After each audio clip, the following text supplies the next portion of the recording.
that I have going through my mind tonight as my guest for this evening canceled. And so, therefore, you get me for the next hour. And so, for those of you listening, I will talk slow, maybe a little Spanglish. But there's a topic that is weighing on me this evening that I want to bring up first, which Franklin and I spoke about a little bit in the last hour. And that is the death of one of the members of the band One Direction. Now, here in the Dominican Republic, maybe people don't know so much the band One Direction. I know all of the young people out there probably do. But it was a group that was formed by Simon Cowell in 2010 on the X Factor, because all of the members of the group actually tried out individually, and they didn't get signed. So what he did, and I'm going to read it here because I don't want to miss up any of the information, was that they auditioned as individuals and he then signed them to his record label. And it's one of those things that then he put them together. They worked together. They didn't work individually, and they grew to be one of the biggest boy bands of between 2010 until I think they broke up in 2018, maybe.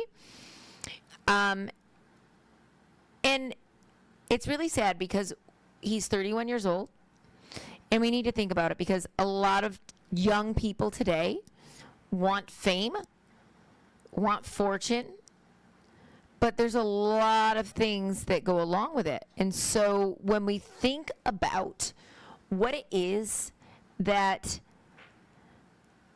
we're getting, and when we look at young people who are famous and then grow up in the spotlight, grow up as celebrities, a lot of times they are inflicted with alcohol, drugs, mental health issues, because it is a lot of pressure.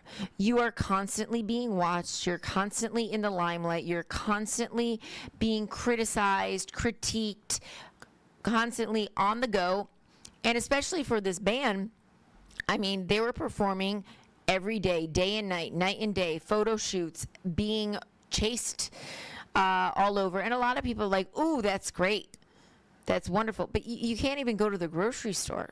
Like, you cannot go to the supermarket because people will know who you are. You have to go out in a costume, in a disguise, okay? Because you can't be seen, because everybody will be around you. And especially someone that was as famous as they are. If you're my age, you'd have to go back to like New Kids on the Block or NSYNC or some group to that extent. But the question is on mental health, because a lot of times, and we've talked about this before, Franklin, about mental health and people saying, like, there was some article that came out that the Dominican Republic was supposedly the happiest country in the world. And it was interesting. And I still have to research where they got those statistics. But what and where does someone say that they want and it's time to end their life? And that's a hard thing to think about when we think about mental health, when we think about what causes such a drastic situation. Franklin, did you ever have difficulty? Did you ever struggle with depression, mental health issues? Me, never. Never. Never. But I know that a lot of people need to talk always with a doctor, a specialist that help them to get stability, because sometimes your mind you are not so strong to pass moments, difficult moments in your life. Mm-hmm. A lot of people maybe just having trouble in family gets problem in their mind, and they be no crazy, but they go out of their rules, of their Mm-hmm. order mind. Uh-huh. Then that affect a lot when you have some problem and you don't have that power to be standard Mm-hmm. in your standard life. Yeah.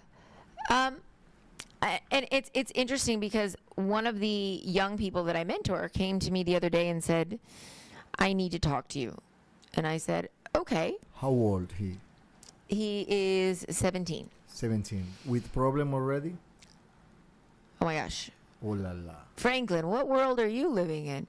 There are probably, I don't know what the statistic is, but probably half of the youth in the world have some sort of depression or mental health issue. Probably even more so now because they blame it on social media. But everybody tries to escape. Everybody is looking to live somebody else's life. And so this kid that I mentor, he says, I just don't know how to turn off the thoughts of wanting to kill myself. And so I'm like, okay, this is a really big responsibility I have right now, because I have someone sitting in front of me saying that this is how they feel. And he's 17. And it's trying to understand and put myself in that place when I was their age, and understand when I went through my moments of depression and a series of mental health issues, that I had to think, how did I pull myself out of it? And it wasn't an easy thing. You know, I had to go and I had to talk to, I went to therapy for many, many years. I went through a lot of different scenarios that brought me to where I am today, thank God. But I don't know what it is. Like, I don't know if it's because there's a lack of faith in the world. I don't know if it's because, you know, he's going through a difficult scenario where he's feeling neglected at home. There's no stability. You know, he doesn't really have a stable family life. He doesn't have, sometimes he has food, sometimes he doesn't. Sometimes he's all over the place. But I've had young people reach out to me through Instagram, LinkedIn, different platforms in different parts of the world, and who's under what pressure and how do they deal with that pressure. And depending on the culture, like sometimes I have to stop, back up, and look at what culture it's in, because what you would tell a kid in India isn't exactly the same thing you would tell a kid in the Dominican Republic, which isn't exactly the same thing that you would tell a kid in Pakistan, right? Like, and I have mentor kids in all of these countries. But the one thing is that I notice the most is the pressure. The pressure to live up to their parents' expectations, the pressure to live up to societal expectations, the pressure to be what they think the world wants them to be. And it's hard because I remember being that. I don't know, and I want to know what your thoughts are when you were in high school, Franklin. Like, I mean, I was an overweight girl who was not comfortable in my own skin, but there was always something inside of me that was kind of like, I'm okay to be a loner. It doesn't really matter to me. But because my imagination was so great and I invented so many different scenarios in my mind that I lived in my imagination until I graduated high school. And then I realized, wow, there's much bigger pond out there than my little town that I lived in. And that's where I fit in.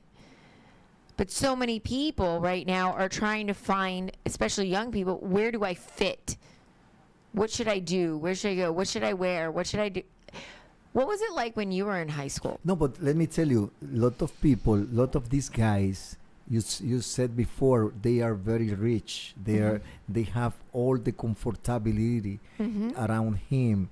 He has parents that maybe they doesn't take care of them because they have too much things to do. That's why these kids has too much time to spend alone and maybe with friends, and the other friends and the other, they say, no, I have this, I want this. Then they fly in another world. Something that is the opposite side, the poor people or people that has not, kids that has not this possibility, they don't have this kind of problem because they don't have that kind of depression. Because they don't think so much big like these kids that has everything around them. I think that maybe before the telephone, before this world, that was different. Yes, I it's true. believe that, because then you don't know what you don't know. It's true. Right? It's true. But now with social media, the kids, all kids know. Everybody knows how everybody's living and everybody's doing and who's doing this and who's doing that, and everybody has a big, huge lens on what's going on in the world around them. Yes, and the poor people, the poor kids that I said before, they have the lens by the internet, and they see everything is around them. And maybe now they think, oh, why I don't have this? And my parents, they are no so nice parents like the parents of this, because they are a family. I have not family, and can come big problems in their minds. Absolutely. Biggest than the others has everything comfortable, that has everything around. But this is in this side of the year of life. Of life, Yeah. because before was another life. Now is another life. Yes. Like, I mean, you would see kids, like, before, when I first moved to the Dominican Republic, was like 11 years ago, and I would see kids running down the road with like this wheel thing and a stick. I don't know what it's called. I don't know what it, but they would play with that thing for hours. And this is before there were a lot of that, even in the rural areas, kids had telephones and stuff like that. And they would just be content with playing with this wheel and run down the road and chase it and run back up the road and chase it. And all day long, they would just hang out outside and play. And I mean, when I was little, I would be outside and play most of the time. That's what we did. That's what there was. Technology was not a big part of life. I think I was in 6th grade when I got a Nintendo, and even that could only hold my attention for so long because I still wanted to go outside and play. But now we are a society of comparing and contrasting ourselves to everything that is around us and wanting to live the life that somebody else has. And I said this to the kid that I was talking to yesterday. I said, you think all of these things because this is what you've seen. This is what you think the world wants you to do. And I said, well, think about it. You know, he has a pretty big gap in his learning. I said, but think about it. The majority of Fortune 100 companies that exist today were created by high school dropouts. So that doesn't matter. He's very intellectual, taught himself to speak English. He knows a lot. And I'm thinking as we're talking over a call, that he just doesn't recognize what his true value and true potential is. And I think that that's the issue. Because then he says, well, when am I going to know what my purpose is? When am I going to know what I'm supposed to do? And why do I have to suffer through it? And could you imagine like having this type of conversation with a 17-year-old kid? And his question is, why do I have to suffer and feel this pain, and I just want it to end? And so, of course, my brain automatically goes to storytelling. So I tell him the story of Gandhi, right? And Gandhi suffered a lot. But what he did was he brought peace to an entire country that, had he not gone through the suffering and the sacrifice, he would not have had the peace that he had created through it. Jesus, he went through great suffering at the hands of the people of the world. Nelson Mandela, he was in jail for 29 years, but eventually became the president of, South Africa. So I don't think there is a possibility of being great without experience suffering. What do you think, Franklin? Yes, it's true. Because the example is Nelson Mandela. He was so much time into the jail. When he came out, president of all South Africa. Uh-huh. And he is now one reference for many people in the world. I want to be like him. Mm-hmm. All these big people around the world that are focused in his life, in who was Nelson Mandela in his life, are very, very power of the world too. Mm-hmm. They have like this potential. Mm-hmm. Like for example, Will Smith, he's inspired to him. Denzel Washington, Mm-hmm. when he talk, always he talk about him. He's an inspiration, and was people that came from nothing. Yeah. Them, you don't need to have so much to be a right person. Exactly. And a right person is what come with you since your family. Mm-hmm. Because your family are the people that give you this originality, that give you this, that you don't need to be focused in others to be one right person.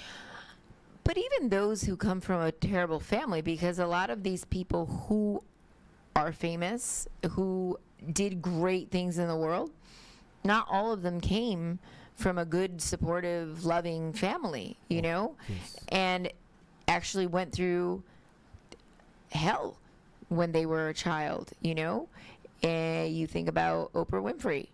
She was raped, molested, by family members. You think about, I'm trying to think right now, the childhood of other people, and I know this. Maria Trusa. Maria Teresa de Calcuta. Maria Teresa, pero Maria Trusa es una dominicana that Maria Trusa, you make an interview to yes, her. Exactly. Okay, and I remember her. At 9 years old, she was left here in the Dominican Republic. Her mom moved to the United States to work and send money back with her brothers, and she was left here with her father, and she ended up, one night being payment for a debt at 9 years old to a brujero, and she was brutally raped and forced to drink a bottle of whiskey, which she said was probably what saved her life. And then her mother just told her to get over it. Like, could you imagine? You're 9 and you're said, get over it. But when her mother did tell her that, I mean, not the day after, but eventually when she was holding on to that trauma, it's what pushed her to move forward. And at 15, she went to the United States, and now she is the CEO of a medical clinic. Like, Wow.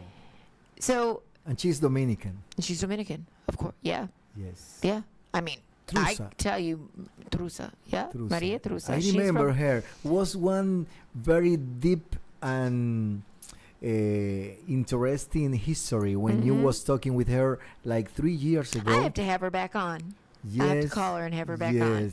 3 years ago, you make an interview to Yeah, her. twice. She was one of the stories that I shared in my book, and I share her story Where does she live? in my school. She lives in New York. New York. Uh-huh. Okay. Yeah. She lives in New York, and it just goes to show that when you want to, it doesn't matter the trauma, it doesn't matter the background. You can be a victim or a victor. I know that that's not an easy situation to come back from. And it also put her in situations that were not good for her either, because then she didn't really value herself for a long time. But at the same time, not going through that and saying, I am going to be greater than what happened to me. Like, she put that in her mind. She didn't know what it was going to be. She knew how it was going to be. And she, obviously, at 15, started school, didn't speak English in New York, but Spanish. But she decided she would go to night classes and do extra classes. Then she went to college, university, tried to get jobs, but they wouldn't hire her because of her accent. So she went to accent classes so she could try and get rid of her accent so that more people would try and hire her. So, like, she could have said, oh, well, I can't get a job because nobody will hire me because of my accent, and be a victim and say, woe is me. But instead, no, she turned around and said, okay, they want to say that they aren't going to hire me because of my accent. Well, I'm going to go and change that. We all have choices, right? But unfortunately, when you're in the thick of depression, when you're in the thick of constantly repeating negative thoughts to yourself, that's the hard part to get you out. And so I said to the boy that I mentor, I said, just tell yourself one good thing every day until you actually believe it. And I told him that it really should be, I'm intelligent. You should tell yourself that you are intelligent, because actually, not being a native English speaker, he has an incredible vocabulary. He's like, but I was told I was stupid my whole life. I said, well, do you actually believe it? And he's like, yeah. So it's fighting those things that you're told from what actually is. And were you ever told you were stupid growing up, Franklin? Huh? Were you ever told that you were stupid growing up? Anybody ever tell you you're stupid? Lot of people. A lot of people. Lot of people. And what'd you do? You know, I still think in those people. I still think what they said, and another friend of mine always say me, don't trust in them, because I was too fast. They was a little bit more quiet, you know. You're crazy, Franklin. You run too much. Take care. I was too fast in those moments. Right now, no, I'm already quiet, but that's why Hold up, you're quiet? I'm quiet. Really? if this is quiet, I don't want to see you on fast. I was fast. I run too much. You know what you was telling about before, when the people are negative and when are positive. Mm-hmm. Doesn't care if you are one person that has a beautiful family with all the rich, around you, that you have everything, and you are negative. Doesn't because that doesn't that's not you have nothing. Mm-hmm. You have nothing. But if any people has positive things in his mind and put some goal to do Mm-hmm. and work for that goal, of course will get it. Mm-hmm. You know what? My goals are not so big. I don't put big goal. I don't know. I need a little bit assessor around me I'm going to give me- assess your goals. to So gi- to let's. gi- to give me that, that accessory. Mhm. Do you call accessory? Yeah, Yeah. information. How Uh-huh. do that? How did this? I never have somebody around me giving me those information. That's why I always put me little goal, and when I'm focused, I do it. I get everything. Today I make 3 telephone call, all the telephone call positive, because already I do a little bit background. I have already credibility. Mm-hmm. Credibility, you say? Credibility. Credibility, yes. That's why you need to work hard, be positive, don't do bad things, or don't do good things look like bad things, Mm-hmm. because those things will be not nice for your future. Now I can touch doors, I can talk with anybody, and lot of people see in me credibility. Of course. Yes, because I do everything. Nobody can say, Franklin, you do that, because I always take care. I think before do everything, Mm-hmm. because you need to have tact. How do you say tacto?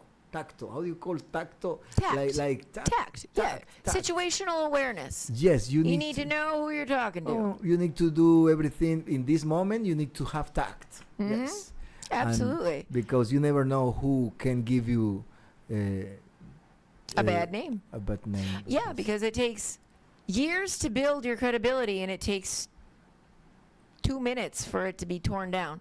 Yes, 1 minute, just to be in the wrong way, wrong place. Yeah, wrong place, wrong time. You're Yeah, done. from time you lose for And- always. And that's interesting, Franklin, because you say that you didn't really set big goals. You set small goals. When you started Punta Cana Hits, did you have it in your mind that it would be where it is today? No, never. You never thought that it would. Oh, look, I'm emotional now, because I set small goal. I say small goal because I am a little bit, how do you call when I'm not so. Yes, you are humble. I'm humble guy. I am a humble guy. It's okay like that? Yes, Humble yes. guy. Then, when I say, for example, today I do a telephone call. No, yesterday I do a telephone call to a big radio station in Madrid, España. Uh-huh.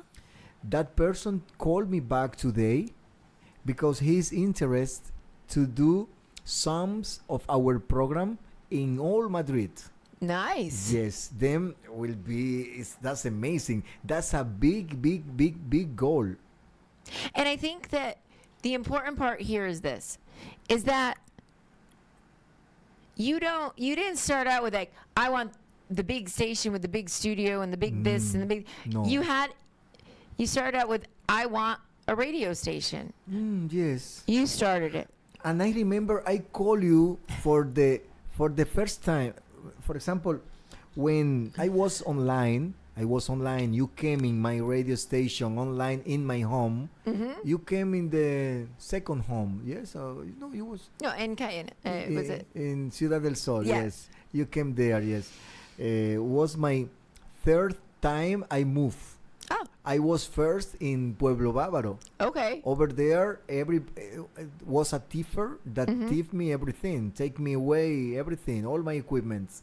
Then I moved to Ciudad del Sol. I was rent in one place during they was making my home. Then when I moved to my home, then I do one room exclusively for the radio station where we start, Where I start, where yeah. you start. Yes. Then when I went there, when I was there, I never was in my mind to be in FM because I was in online. I was in all the world. Yep. Yes, then I don't need FM. But lot of people, why you are not in FM with your programs? Because your programs are so connecting with the people. Your music, international music, we was more English than Spanish. After we change, and one time I have the propose to have a FM. I call you. And We went together. Yes, I was calling you because I said, "Oh, look, I have this opportunity. This is IFM that we can get it." And after we make an interview with one big I will never forget that. big person that give us a lesson there. Yes. Yes. Some days ago, I told you that one person told me one note, and that note was more. I have more satisfaction that if he said me one yes. Exactly. You remember that the same person told me one not. He say me no, Franklin, because this, Yep. and I say okay, because it was nice. The no's, which a lot of times people allow no to stop them. But no is good. It's very good a lot because either A, you're not ready for the yes, or B, doing it on your own is going to be more satisfaction than having that yes. But the one thing, Franklin, from there is that you took the no, but you said, I'm going to get a yes, somewhere. I'm so I give thanks to him, and I'm not, another person can be angry, but I was happy with that no. And I think that too, in that moment, my thought, I remember saying, I'm like, my thought was, but you're around the world globally. Like, let's just take it as it is for now. It will come when the time is right. But you pushed and pushed and pushed and pushed and pushed. And I remember it was expensive. Like, it was expensive to go onto FM. I remember, was like $4,500 US monthly. a month. A month. I know. And I was like, Yes. that's insane. See. And it's insane at that moment. Why? Because I look at it like this. You got from A to J. Yes. Let's not use the alphabet. But you're about to jump from J to T without going through the Yes. other letters of the alphabet. And It's true. And I remember when I first went to open the school, I was like, okay, I can pay this, and I'm gonna get this, and I'm gonna this, and the rent was like insane amount of money. I hadn't even started. I had like 7 students, but I was gonna do it. And then last minute it fell through, but that same day that I was about to I'm going back to the United States, I'm done, a different opportunity showed up. Ooh. And it was something that I'd be able to actually afford, and that's how I had to start. I wanted to start here without setting the foundation. And we all want that, right? We need to do foundation. If you Need don't the have foundation. if you don't have foundation, you can't go up because you have no the ability, you have no the experience. Yeah. You can go down soon. You can't put a roof on a house without building the walls It's first, true. right? It's true. It's true. And you can't build the walls without putting in the foundation. yes. Right? Yes. And so, but I think that this, coming back, is where everybody wants that quick, get rich, quick. I'm going to make it. I'm going to be on TikTok. be I'm rich. going to get whatever. Anything that comes quick Go. leaves quick, Mm-hmm. right? Yes. And this is where we get into a difficulty because even, let's say, young people today, they look up to Mr. Beast, right? Mr. Beast spent about 10 years before being who he is now. The number one You like YouTuber yeah. in the world. 10 years, like of those, like he was just putting out content. well- Why? Because he just enjoyed it. Yes. He- Oh, I'm close because we are going to 10 too. Now, November 9, November 24th, we are 9 years. 9 years. 9 years. Then coming soon to be like. And then in 10 years, you're going to be Mr. Beast. We will be Mr. Beast. Yes. Then the thing is that you need to work hard. Doesn't care what is going around. Doesn't care which are the things that stop you. Because if you continue and you find you get the ability to go up, you can find the line. You can find the goal that you Yeah. have in mind. For example, now we are in one beautiful studio. We are in New York, in Los Angeles, in Madrid, everywhere you go and you present this studio, like you came today, you see you find change. Yeah. Because last week was not like this. No, Last, I love it. Last week was this side was over there. there.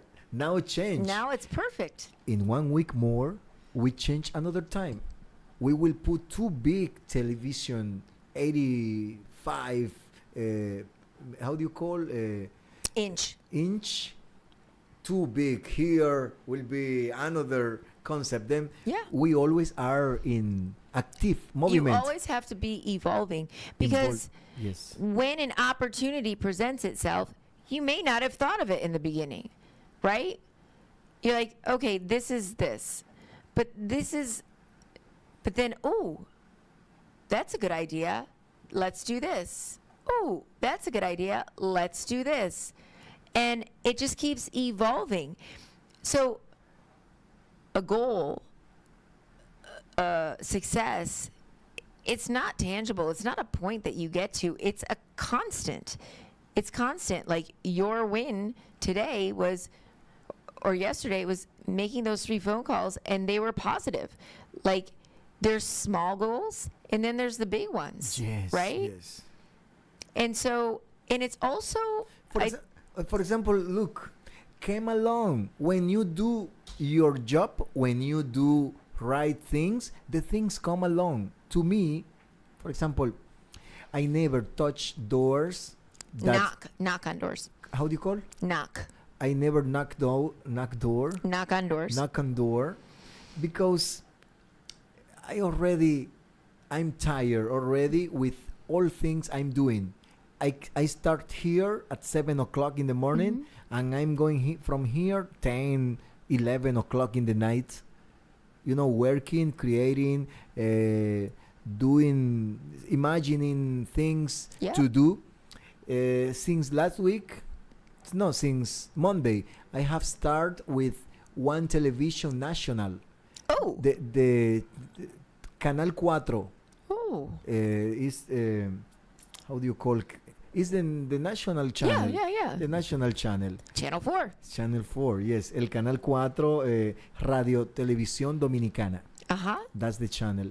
And I'm here now reporting for them.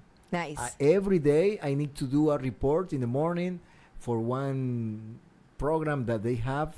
The name is Expresso Matutino.